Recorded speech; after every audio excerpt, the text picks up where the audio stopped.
Ada nggak yang sudah dapat buku ini Gibran Next President? Kalau ada saya mau dong kopinya. Ada nggak yang udah dapat nih? Ini katanya mau launching di Jumat 14 Juni ini. Gibran the Next President. Ya promosinya saya juga. Saya promosi, makanya saya pengen baca. Karena ada satu podcast saya dengar, kami disuruh belajar sama Gibran dan Kaisang. Jadi pengen belajar gua nih. Ya, itu satu. Yang kedua ada adigum gini, di belakang seorang pria yang berhasil pasti ada perempuan kuat, benar nggak? Dan biasanya di belakang perempuan kuat itu ada anak yang manja. Ini nggak ada hubungannya nih dengan semua. Lalu ada kisah Napoleon nih, seorang jenderal yang tadinya republik, terus tiba-tiba malah dia jadi kaisar. Nah, silakan kalau ada yang mau hubung-hubungkan tiga-tiga itu, tapi bagi saya nggak ada hubungannya. Kecuali Anda cukup cerdas. Lalu saya mau bilang begini, kalau dari sisi hukum udah jelas ya, bahwa soal Harun Masiku, suap menyuap, semua pihak yang terlibat sudah diadili dan sudah bebas dari penjara. Clear, fakta. Oke? Lalu di semua persidangan itu tidak ada satupun kata Hasto Kristianto di situ. Ya, tidak ada. Lalu kemudian kita lihat bahwa isu Harun Masiku ini selalu dipakai setiap kali untuk menyerang PDI Perjuangan. Wajar dong orang berpikir seperti Pak Tra tadi bahwa ini politis. Iya toh? Buzzer-buzzer ini kalau tiap kali kita posting apapun, di mana Harun Masiku? Itu bahasanya baik itu robot, akun bodong sama tuh. Di mana Harun Masiku? Dulu kemana aja? Ada orkestrasi opini yang luar biasa. Ada pasukan buzzer yang dibayar oleh orang yang sangat kaya di Republik ini kalau menurut saya, karena pasukannya banyak. Ya, jadi soal Harun Masiku ini selalu menjadi komoditas untuk menjatuhkan PDI Perjuangan. Dulu waktu Pilpres itu siapa namanya polisi? Krishna Mukti bilang, oh ini Harun Masiku begini begono, hilang.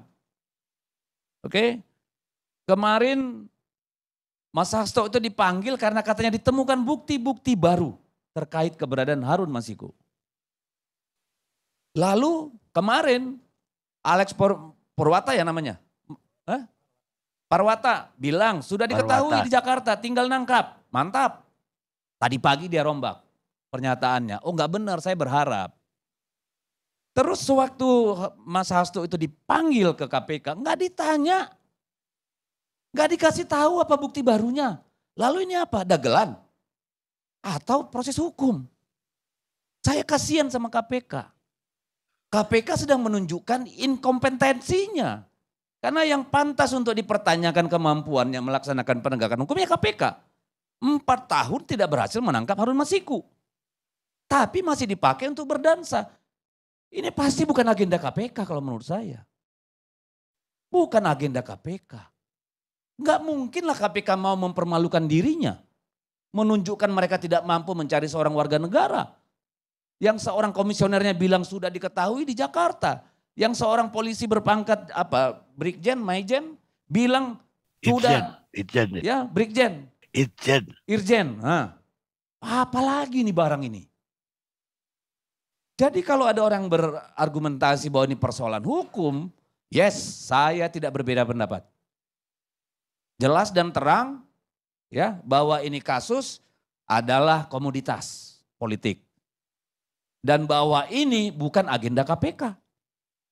Karena kalau itu agenda KPK pasti akan di cross check kepada Mas Hasto ketika diperiksa. Bukan ditinggali di ruangan 2 jam. Kemana aja lu ngapain aja. Apa KPK masih di zaman kolonial? Enggak ada yang namanya scientific crime. Manggil orang ketemu 45 menit 1 jam habis itu ditinggal 2 jam. Tidak dimanfaatkan waktu yang berharga itu untuk menggali, mengkonfrontir apa yang disebut oleh jubir KPK, temuan baru, informasi baru. Enggak ada, zong. Barang ini zong. Jadi ya beginilah situasi kita. Situasi di mana hukum tunduk pada kemauan politik. Exactly, that's what happening in our country right now. Hukum menjadi alat politik. Jadi tidak heran kalau Mas Hasto itu bulan Februari sudah nitip ke saya anaknya. Mas, kalau ada apa-apa sama saya titip Lasri, Asri. Saya tidak tahu kapan saya mau diambil. Oke, clear. Ya kita saling nitip, saya bilang, kita kan nggak tahu nih siapa yang mau diambil. Karena teman-teman semua sudah diancam, kalau ngomong awas, kalau ngomong awas. Ini bahkan tidak terjadi zaman Soeharto. Zaman Soeharto mengeksekusi aja, nggak usah pakai panggung sandiwara. Apa begini negara yang kita harapkan setelah reformasi? Ini hasilnya setelah begitu banyak nyawa mati ditembak peluru tahun 98. Kita kembali lagi, lebih parah dari zaman Orde Baru. Gila udah ini. Saya kasihan tuh sama polisi-polisi itu. Pasti mereka dengan sangat terpaksa. Tidak mungkin dengan kemauan sendiri. Untuk mempermalukan dirinya sendiri. Ini kan mempermalukan dirinya sendiri KPK. Muncul ke publik bilang ada bukti baru. Memanggil orang sebagai saksi. Gak ditanyain, gak dikonfrontir apa informasi barunya. Betapa menyakitkan itu buat penyidik itu. Sampai mereka harus melakukan apa yang saya sebut. Bukan pelanggaran etika, pelanggaran hukum. Kejahatan hukum. Kenapa? Di ruang tengah tempat penegakan hukum yang sangat kita harapkan terjadi kejahatan hukum. Apa itu? Menskenariokan. Pakai masker, pakai topi. Mengatakan, memberikan informasi, kamu ditunggu, HP-nya dibawa ke atas.